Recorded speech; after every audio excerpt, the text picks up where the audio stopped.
I've got sent home a few times in high school because my clothes were either too short when I bent over in the back, like my skirt was too short, or it was too tight. And I basically was like 100 pounds. Okay.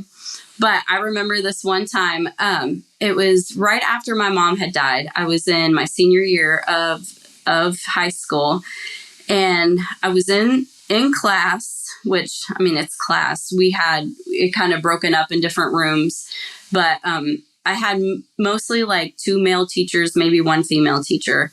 And I was wearing a baby doll top shirt where it's like, it comes up like under your boobs, but like it's flowy underneath. And I had a camisole like up to here and that, and a long jean skirt. And one of the ladies in the church came up to me and said, "Hey, we need you," like pulled me out of class. And I was like, "Okay, what is it?" And she said, "Your shirt is too tight. You need to go home and change."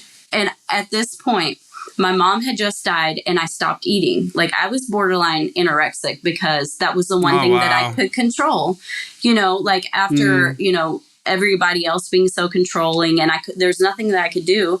So I was like, all right, well, guess what? I'm going to starve myself, and it's almost like you're constantly feeling pain from everything else. And it's like another way to like soothe yourself. I know it sounds really psychotic, but no, not at all. Not even the slightest. Okay, that's totally normal. Yeah, I understand it. Yeah. But 100%. when they told me this, I was just like, are you kidding me? Like, I'm still like, I am so mentally fucked up right now. This is the last thing on my mind. I'm so scrawny, and who am I making stumble though? That's the thing. The male teachers, like, isn't that just so messed up?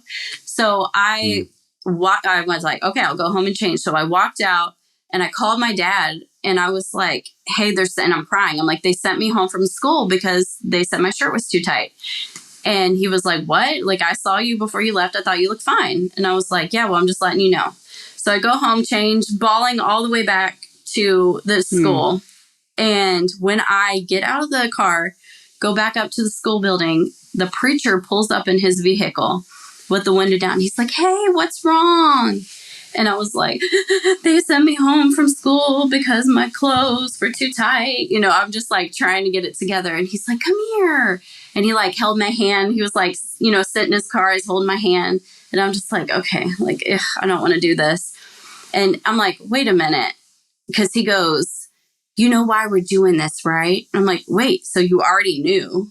Like, they called him and told him that they sent me home from school. Like, how did he already know that?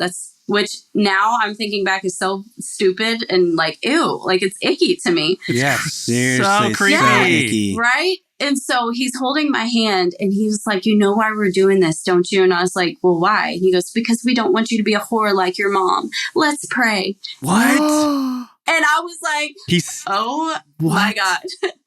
I was pissed, but I was just like, when we got done praying, I was like, okay, I'm going to go back to school. And how old are you? 17. So wait, the pastor actually like in the car was like, we don't want you to be he said the word like called your mom a whore to you? Yeah, he hated my mom. Fuck, man. And I could go into that. Pure abuse. Oh, yeah. I don't even know what to say to that. That's ridiculous. Yeah, dude. That is absolutely...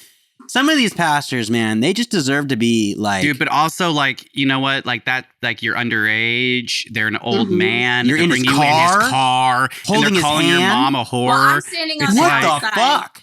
Yeah. Oh, you're I'm out like at the outside of the car. Which is But that's it's just weird. all creepy.